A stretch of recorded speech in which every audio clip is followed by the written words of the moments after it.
Em nome do Pai, do Filho e do Espírito Santo. Amém. Ave Maria, cheia de graça, o Senhor é convosco.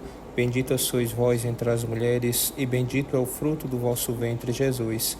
Santa Maria, Mãe de Deus, rogai por nós, pecadores, agora e na hora de nossa morte. Amém. Bom, que felicidade tê-lo aqui hoje.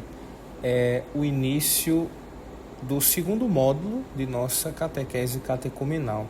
Nós passamos do 1 ao 5º, não é? Do primeiro ao 5º encontro, falando a respeito do credo, os 12 artigos do credo.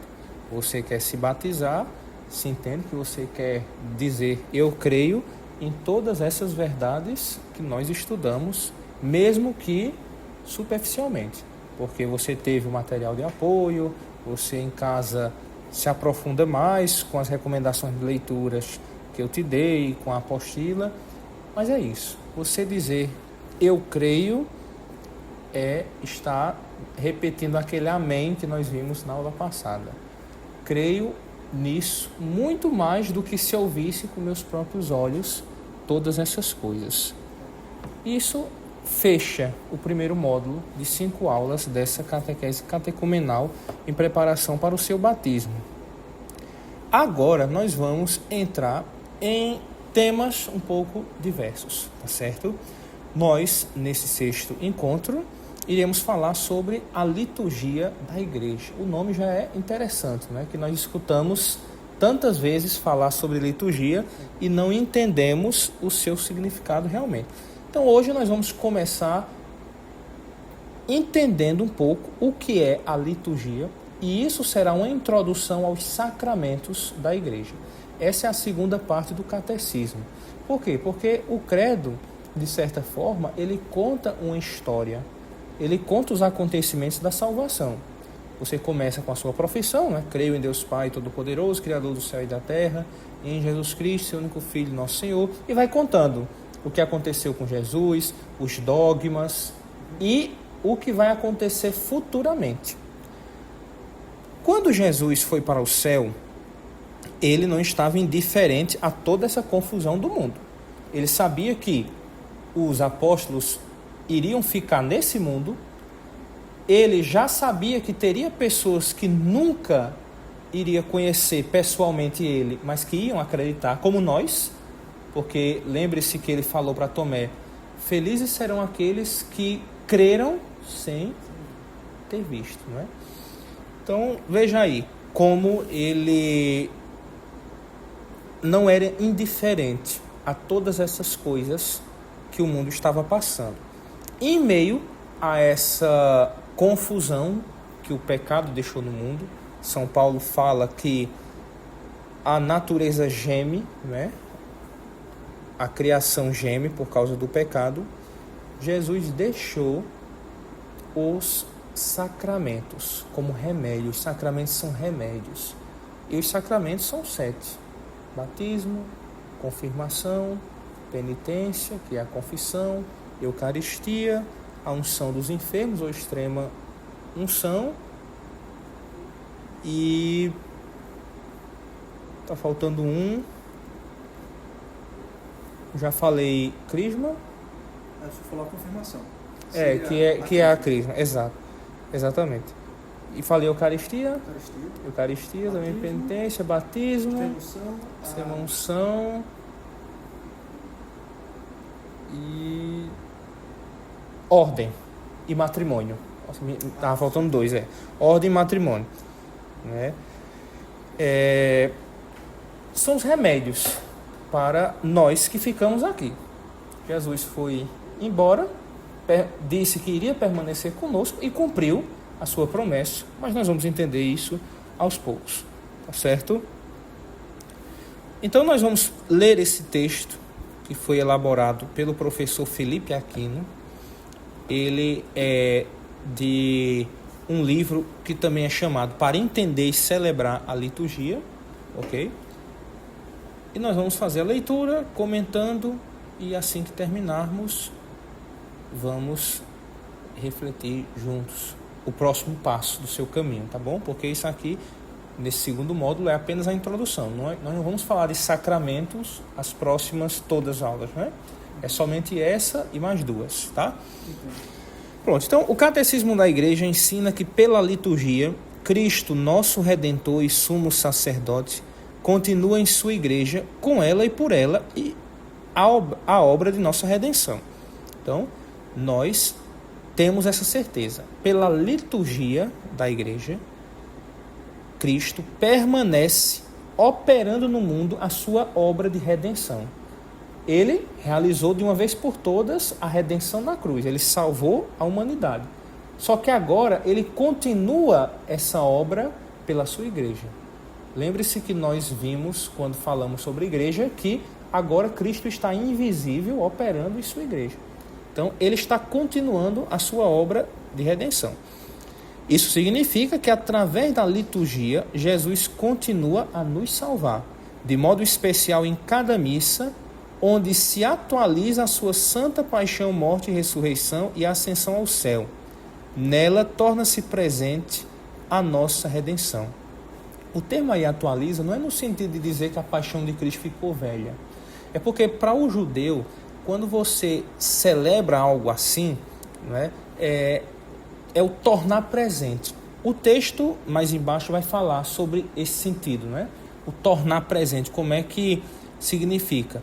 Mas isso é só uma introdução para dizer o seguinte: Deus ainda continua, Jesus ainda continua nos salvando, principalmente pela missa, onde nós ali estamos participando do seu sacrifício, que foi único, mas na missa ele é atualizado, ele é tornado presente. Por isso que cada missa tem um valor infinito. É o terror de Lutero. É o terror de Lutero. Essa renovação do... Isso.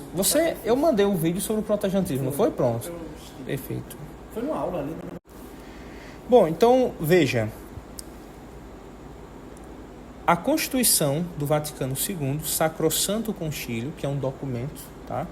Diz assim: com razão, portanto, a liturgia é tida como o exercício do munus sacerdotal de Jesus Cristo, no qual, mediante sinais sensíveis, é significada, e de modo peculiar a cada sinal, realizada a santificação do homem, e é exercido o culto público integral pelo corpo místico de Cristo, cabeça e membros.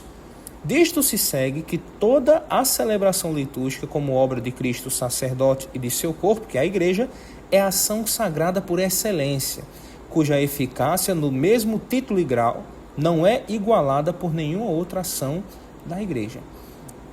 É o munus sacerdotal de Jesus. A liturgia da igreja, ela é isso. É essa ação que é o próprio Cristo que está fazendo. Por isso que ela é sagrada, por isso que nós não podemos admitir abusos na missa. Nós não podemos permitir que seja normalizado isso, cada padre celebrar a missa de acordo com sua cabeça. Não pode. Isso é uma coisa que não pode, porque é Jesus que está fazendo essa ação, essa liturgia. Porque a liturgia, a palavra em si é tida como ação. Tá? Então, a liturgia é essa ação de Cristo na igreja. E não é só missa. A confissão tem a sua parte ritual, né? Tem a liturgia da confissão. Uma bênção que você vai dar numa casa, um padre, um ministro leigo, tem a liturgia daquele momento. Então, a liturgia é essa ação da igreja que Cristo está continuando a agir depois que ele foi para o céu. Tá? Então, algo preparado para cada situação. Isso também, isso já é a parte do rito. Mas em si, a liturgia é a ação sagrada por excelência. Tá? As Sagradas Escrituras, agora isso é no processo histórico, tá? A gente não vai ver que foi a Igreja Católica que inventou ritos. Não existia esse negócio de ritos. Não, sempre existiu. Na Bíblia, o povo tinha ritos, né? Porque hoje os protestantes criticam muito, dizendo assim, a igreja é só aquilo, em nome do Pai, do Filho, amém, não sei o quê, faz assim, acende vela. Como se fosse uma invenção. Mas não é uma invenção. Desde o povo do Antigo Testamento, o rito era presente na religião judaica, né? Olha, as Sagradas Escrituras nos mostram que desde o Antigo Testamento o povo judeu celebrava ricamente a liturgia. Deus estabeleceu uma aliança com esse povo através de Noé, Abraão, Isaque, Jacó, Moisés, Davi, dos profetas, etc. E esse povo respondia então a Deus mediante um culto de louvor e de adoração, de maneira rica e muito criteriosa. Então, era uma resposta que o povo dava a Deus, os ritos.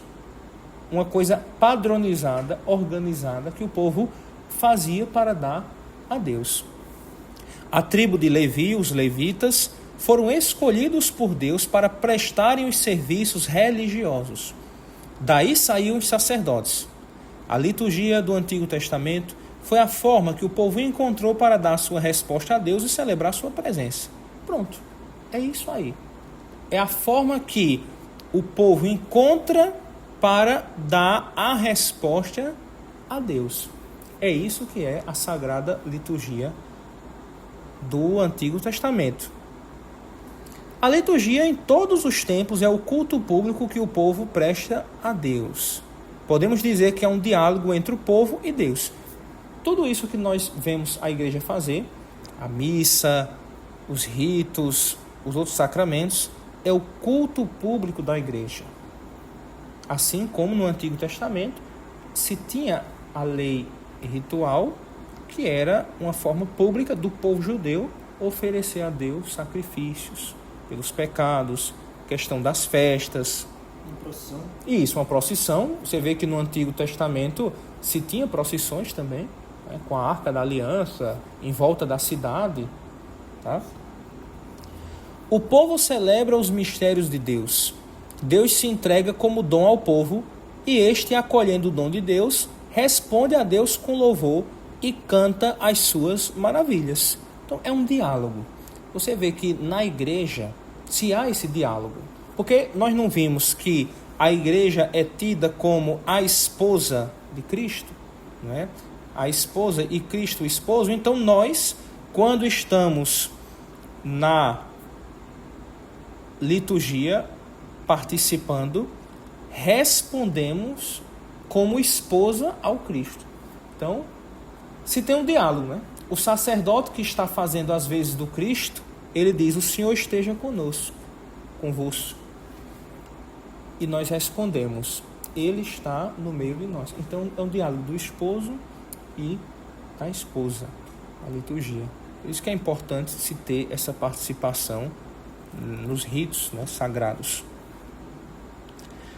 A liturgia é o culto sagrado que os antigos levitas ofereciam a Deus e que hoje é prestado pelo próprio Cristo, que se fez sacerdote e vítima da nova e definitiva aliança, estendido até nossos dias pela celebração da Eucaristia, que, unindo o nosso sacrifício ao de Cristo, nos faz também hóstias vivas.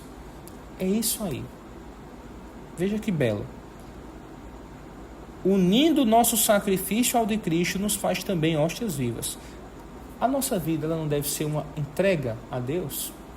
Então, quando você faz essa opção de seguir a Deus, de mortificar seu corpo, de fazer penitência, você também está se tornando um sacrifício para o Cristo, né? Você está se imolando junto com Ele. E na missa você é convidado a se oferecer também, principalmente no ofertório. Quando você está no ofertório, se você não for cantar a música do ofertório, que muitas vezes deixa a desejar, não é uma música de oferta, que deveria ser uma música de oferta, de entrega, você pode estar ali rezando, entregando a sua vida para o Cristo, junto com Ele que vai se dar no altar. Então você deve ser uma hóstia viva, não é? Quer fazer uma pergunta? Não, tô ligando os pontos. Tá ligando? Pronto. Tava lembrando do ofertório. O ofertório é quando o padre começa a organizar o cálice no altar. Sim, mas estava tentando me lembrar o que normalmente se canta. Ah, sim. É algo que foge mesmo um pouco dessa... Sim, foge. Né? Acredito que recentemente, né, talvez. Sim. Não, porque antigamente as músicas da missa, elas não mudavam com tanta frequência. Se tinha músicas fixas, e uma vez ou outra é que se tinha uma música nova, né, que um compositor famoso fazia para colocar na missa. Mas as melodias, que na sua maior parte são centenárias, né, de mais de séculos que se usava, hoje isso ficou muito variável. Então, por exemplo, antes a sua avó, sua tataravó, aprendia uma coisa que era sempre. Ela sabia cantar, né, em latim, ela sabia as orações em latim, porque não mudava. Hoje muda. Hoje você pode ir para 4 missas num domingo. Tem música diferente para as 4. Tem opções de orações, às vezes, diferentes para as 4. Sobretudo no Osana, né? E isso no Osana. Exato, é muita coisa. Às vezes eu me estresso um pouco. Eu me estresso. Eu vou confessar. Não, com certeza. Sabe por que eu me estresso? Porque no missal tem umas partes que são partes fixas e elas não podem mudar de maneira nenhuma. Como, por exemplo, o santo. O santo, que é o Osana que você está falando, ele não pode mudar porque ele é uma parte fixa da missa. Então eu não posso adicionar ou tirar uma letra do santo. Entende? Se mexe muito. Né? Outra parte fixa, o glória. Eu não posso mudar o glória. Sabe? Glória a Deus nas alturas e paz na terra aos homens por ele amado. Tem muitos glórias que não são glórias. Por exemplo, tem gente que canta glória ao Pai que nos criou, glória ao Filho que nos salvou, glória ao Espírito que nos santifica. Não é o texto do glória esse, né? Eu lembrei de uma missa que eu fui recentemente e não, simplesmente eles cancelaram a parte do bendito que vem. Não houve. Do santo. Não pode. Não pode mudar glória. Em razão da música. Não pode mudar o santo, não pode mudar Cordeiro de Deus. Tem partes fixas da missa que não pode mudar. Outra coisa são partes variáveis. Entende? Por exemplo, atualmente nós temos muitas orações eucarísticas diferentes. Tem aquela oração eucarística que fala, né? Jesus pegou o pão em suas santas e veneráveis mãos. Né? Eu acho que você já deve ter escutado. Já tem outra que não fala, né? Antigamente era só uma, era fixa também. É o cânon romano. Mudava o prefácio, outra coisa.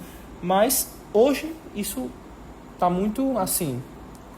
Escolhe qualquer coisa e bota ali. Variado. E todo mundo quer seguir o jornalzinho, né? Que dão o jornalzinho, que é uma doutrinação em massa, aquele jornalzinho.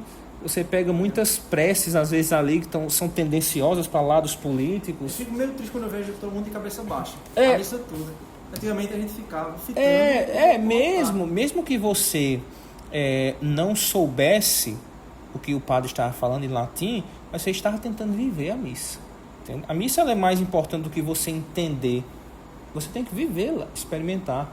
Né? No futuro eu vou preparar uma reflexão sobre isso, eu vou mandar para você também, tá certo? Mas para você entender que a liturgia é de Cristo, a liturgia não pode ser mudada, tá certo?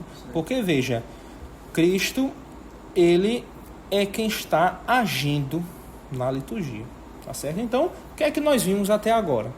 Nós vimos que Jesus foi para o céu e não deixou os apóstolos e a igreja nascente sozinha, mas deu a ação sagrada, os ritos, os sacramentos, a sagrada liturgia, para que os apóstolos e aqueles sucessores, os bispos, continuassem essa obra de salvação do mundo que Cristo realizou uma vez por todas.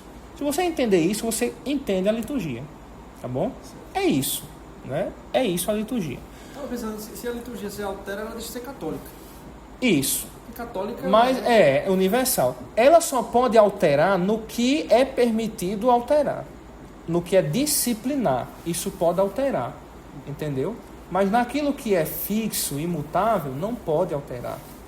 Entendeu? Como, por exemplo, eu estou dizendo a você agora, a questão do confessionário.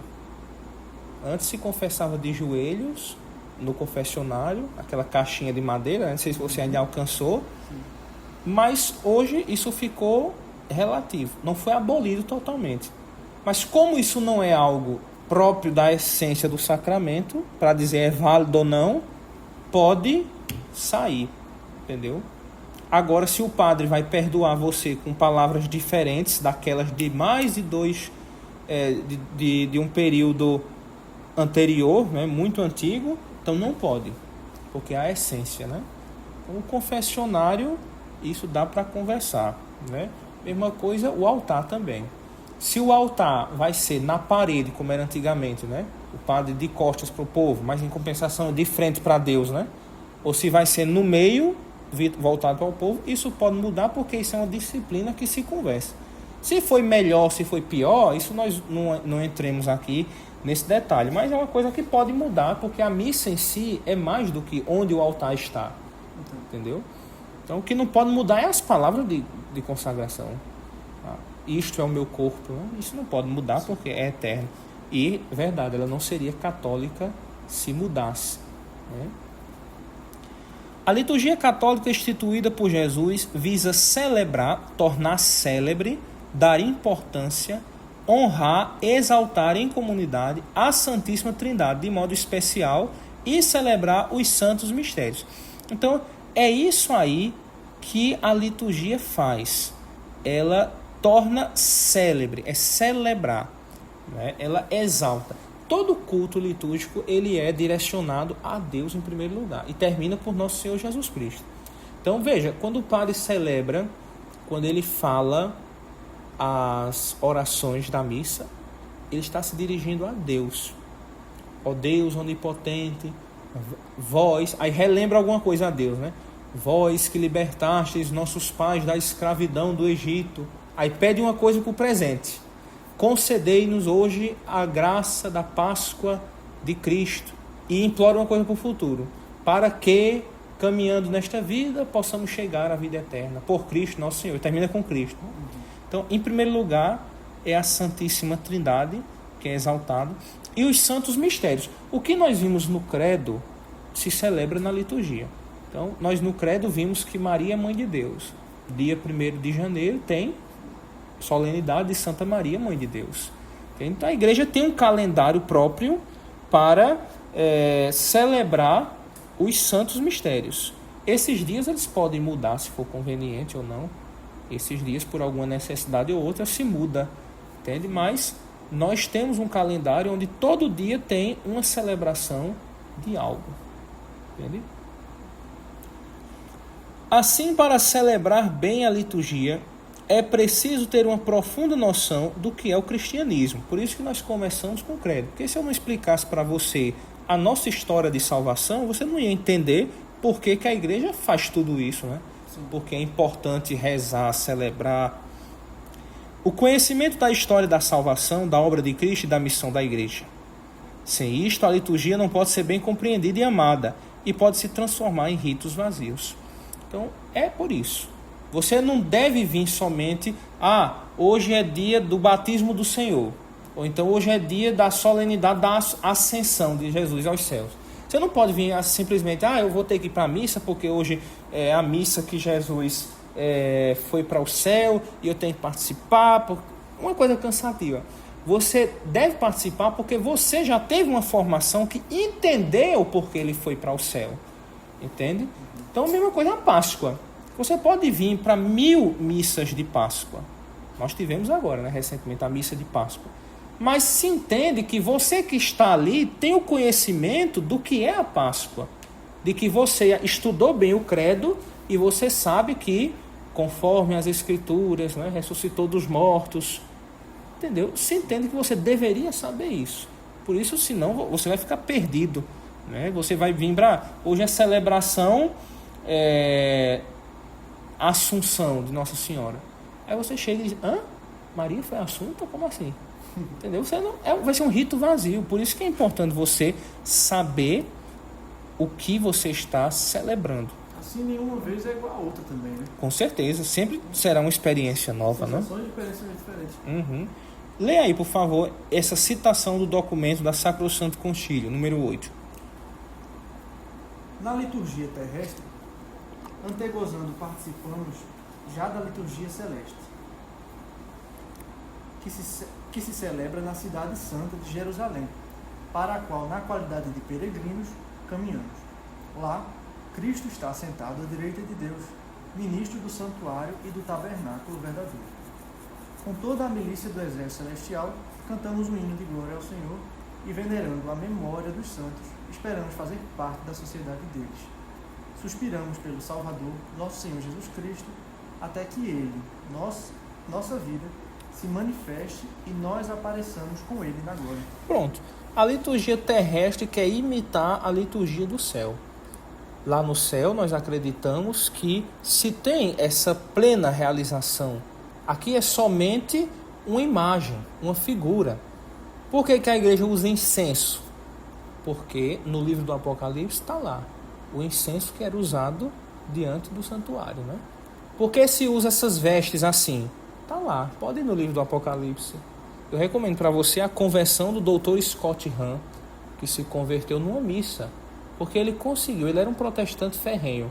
Ele participou de uma missa e ele, naquela missa, encaixou perfeitamente tudo o que tinha na missa. Ele era teólogo no tempo também, ou ainda hoje ele é. Ele encaixou perfeitamente tudo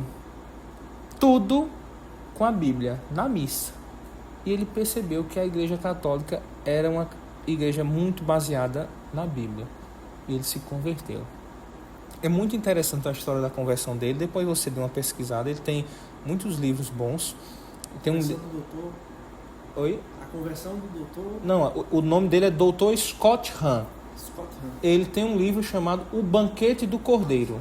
Esse sim é o livro que é bom você depois olhar. Se chama O Banquete do Cordeiro. Depois você lê, dá uma olhada como é que ele mostra a missa nos olhos de um convertido. Tá? Então, a missa é isso.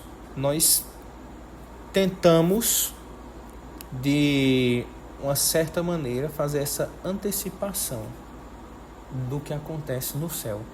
A missa deveria provocar isso nas pessoas, saber que ali nós estamos numa antecipação do céu. É a missa.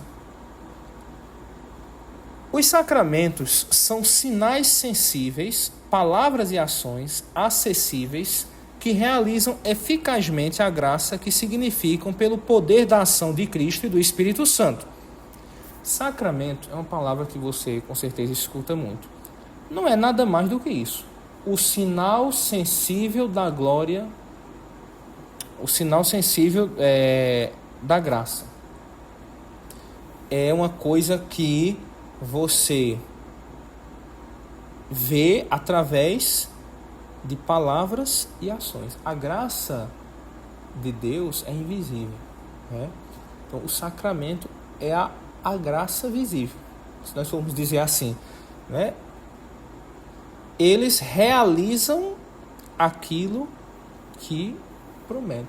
Então, por exemplo, o poder que Cristo deu para os apóstolos de apagar o pecado original, como você sabe que quem faz isso é o batismo, né?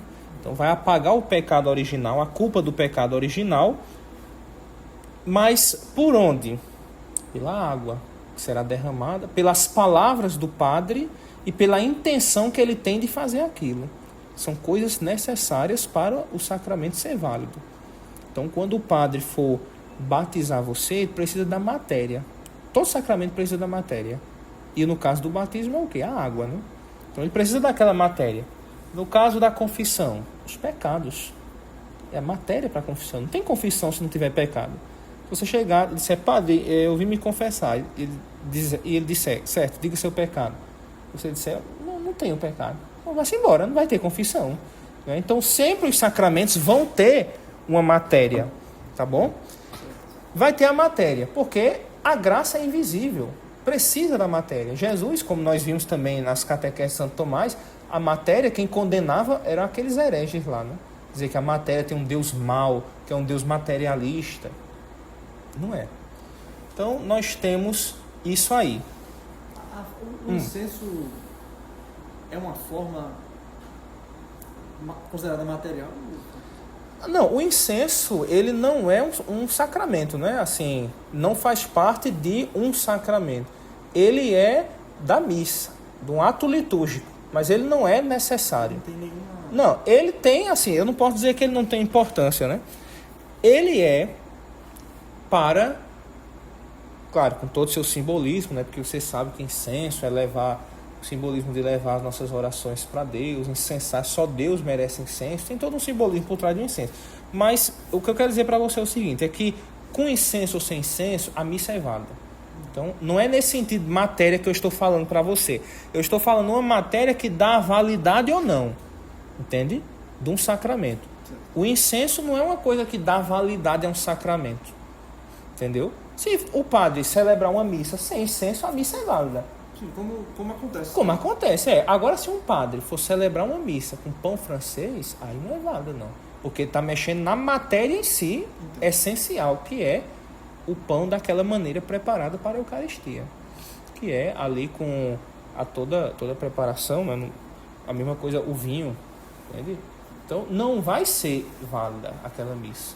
É uma matéria essencial que eu estou falando aqui, tá entendendo? Não é matérias assim adicionais. Por exemplo, pode ter missa sem nenhuma vela no altar? Pode. Isso não é uma coisa que diz assim, se não tiver vela não tem missa. Não é isso, entendeu? Agora, se não tiver vinho e tiver coca, não dá para celebrar missa com coca, né? Entendeu? É esse sentido que eu estou falando matéria, tá? Isso, exato. É aquilo que é o centro do sacramento mesmo. Então, do batismo você sabe, a água, nós temos ali a matéria. E a fórmula do batismo? É outra coisa que é preciso você se atentar, porque se não tiver uma fórmula, não vai ter sacramento também. Se o padre, quando te batizar, falar algo assim como nós te batizamos, opa, tem uma coisa errada, Jesus não disse nós. A fórmula do batismo não é nós, entendeu? É fulano, eu te batizo em nome do Pai, do Filho e do Espírito Santo, amém. Tem a fórmula. Da mesma forma, se um padre, quando for confessar você, ao invés dele falar, eu te absolvo de todos os teus pecados, ele inventar e dizer assim, Deus te perdoe, está perdoado. Não, não é isso. A fórmula do sacramento não é essa. A fórmula é aquela que está escrita lá no ritual, no livrinho vermelho, né? No ritual. Ah, Frei, mas isso não é ser rubricista? Não é ser rubricista. Ser rubricista é você... O Dom Henrique fala uma história interessante de um bispo que... Não sei se foi um bispo ou um padre, acho que foi. Que foi arrumar uma missa. Era Santa Águida. Santa Águida, ela é Marte. Então, na liturgia... fica vermelho, né? O padre com as suas vestes, fica tudo vermelho. E estava lá no livrinho verde. Com certeza um erro ortográfico, né? Um erro de impressão. Uhum. E o menino organizou tudo vermelho. E chegou o bispo, ou foi o padre, e olhou assim e disse assim, por que você botou verde? Quer dizer, por que você botou vermelho?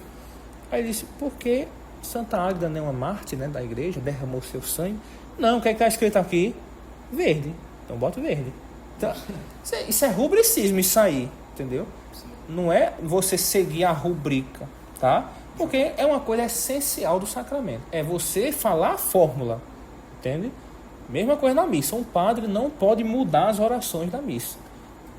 Papa João Paulo II condenou severamente os padres que mudavam essa oração eucarística. Que tinha padre que fazia de cabeça essa oração eucarística de consagração. E Papa João Paulo II pegou pesado com esses padres. Não pode, de jeito nenhum. Tá na hora de pegar de novo. Tá na hora do Papa Leão. Eles vão chegar nessa... Exato. Eles já estão mudando do começo ao final, agora tá quase... Exato. Não pode. O padre não pode inventar na missa nada. Porque a liturgia não é dele, a liturgia é da igreja. Então, se eu começo a inventar, eu estou dizendo que a minha fórmula é melhor do que todos esses anos de trabalho que tiveram os bispos e os papas para organizarem essas coisas que vêm desde o tempo dos apóstolos, né? Então, eu não posso fazer isso. A liturgia não é minha. Então, coloca na cabeça já, ó, o sacramento, para ser válido, precisa da fórmula, da matéria e da intenção. Veja, o padre ele precisa ter a intenção de que está fazendo aquilo que a igreja sempre fez.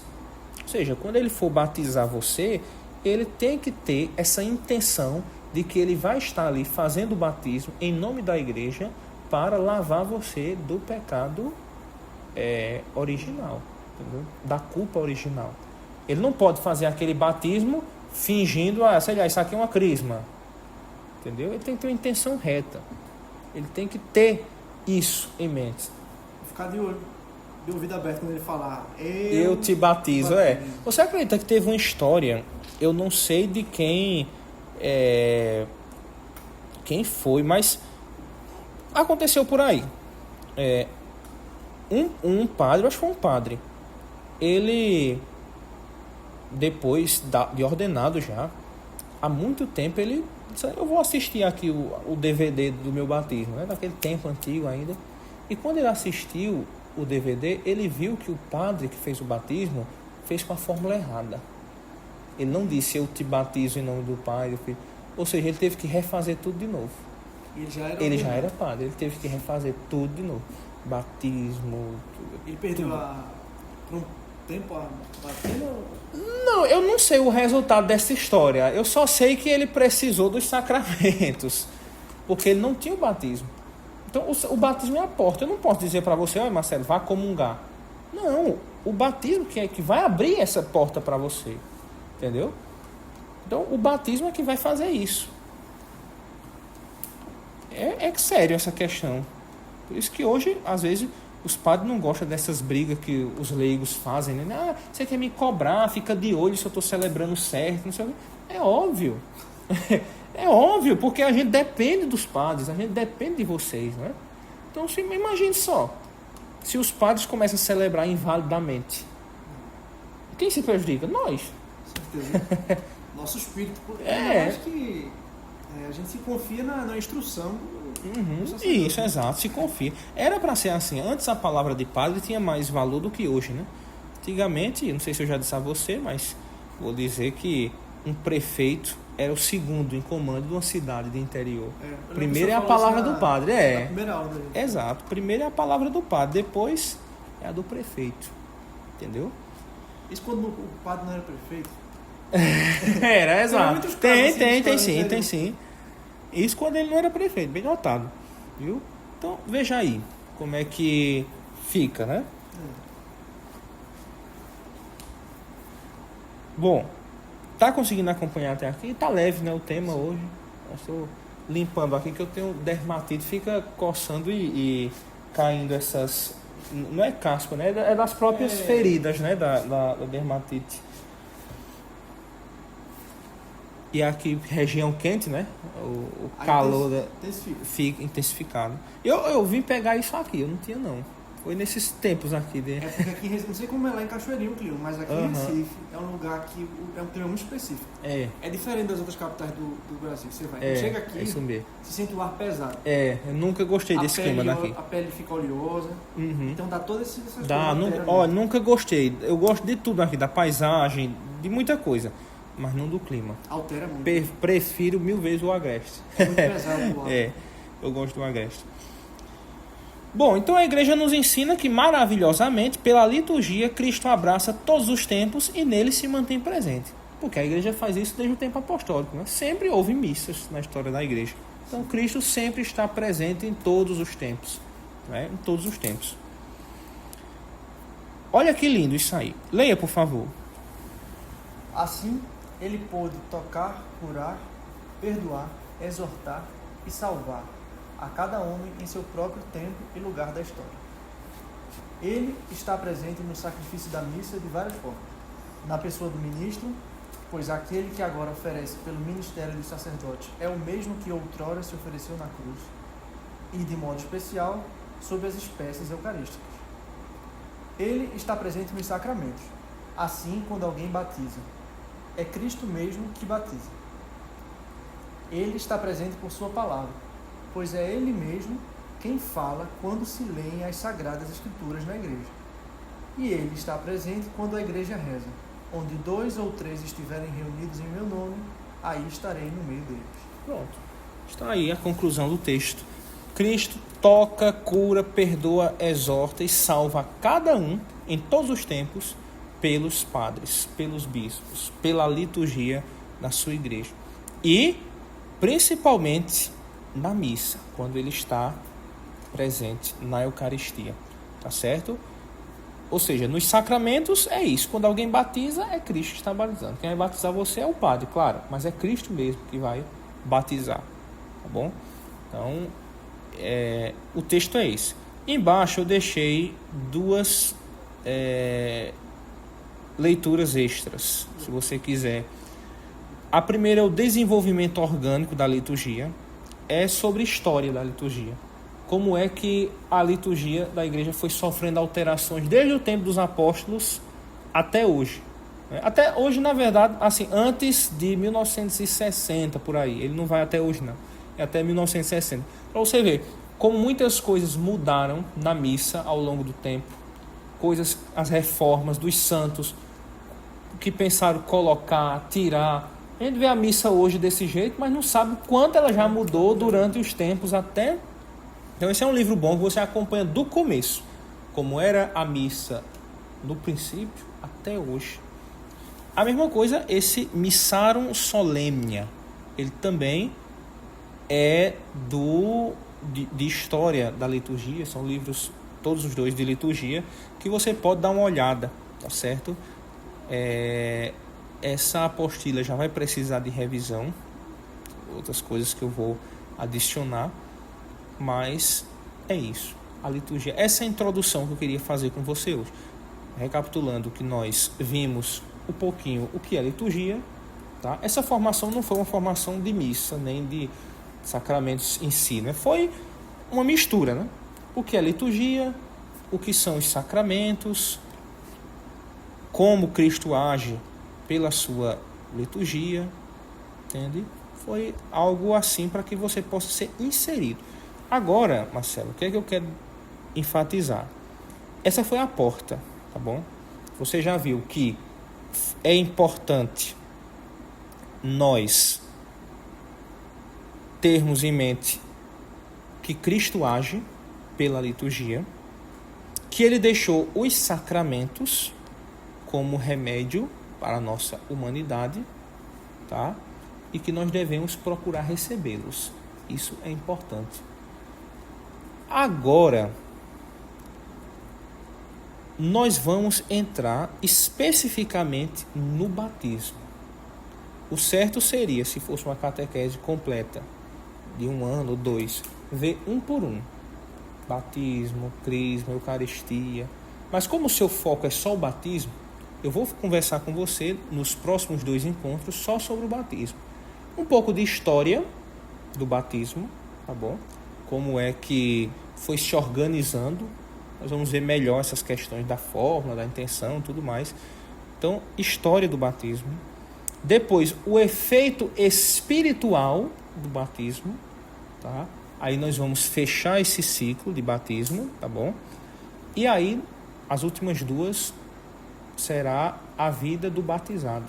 Como é que o batizado deve agir depois dessa vida nova.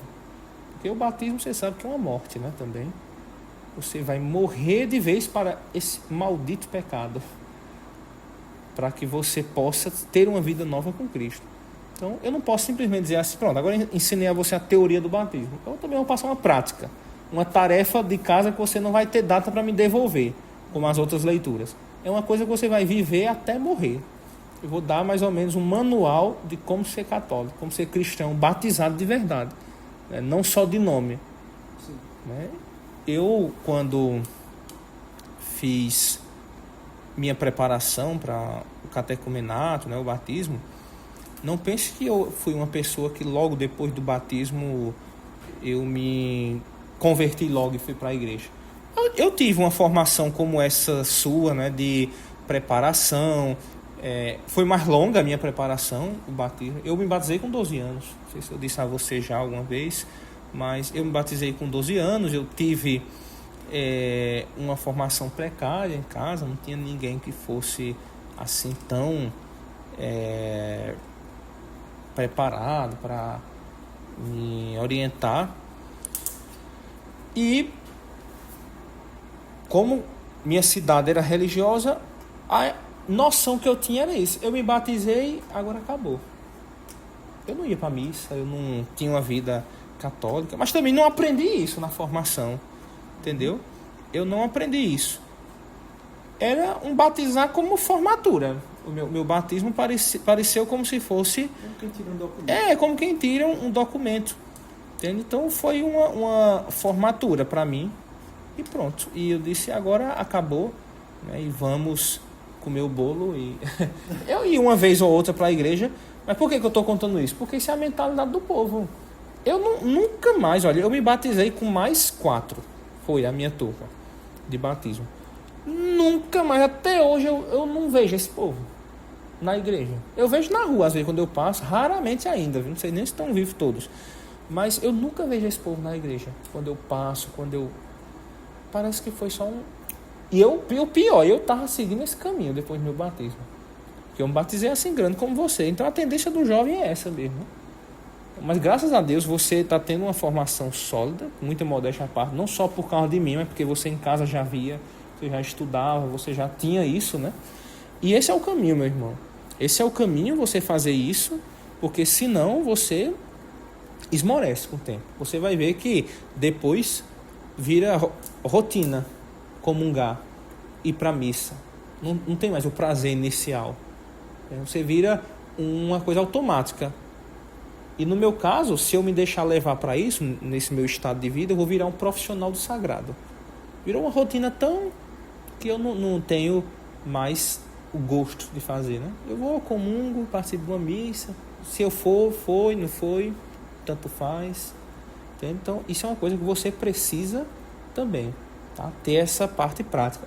Por isso, nós vamos dividir esse segundo módulo diferente daquele calendário que eu te mandei, porque agora eu tive a ideia do que fazer. Naquele tempo eu não tinha ainda. Hoje, introdução à liturgia e sacramentos. Depois, aspectos históricos do batismo. Aspectos espirituais. Introdução à moral, que é a vida cristã. E depois, por fim, orientações gerais, tá certo? Para a sua vida. Eu acho que a gente consegue dividir bem assim, tá bom? Pode ser? Pode ser. Pronto, então bem-vindo ao segundo módulo, que o Espírito Santo nos guie, né? Glória ao Pai, ao Filho e ao Espírito Santo, como era no princípio, agora e sempre. Amém.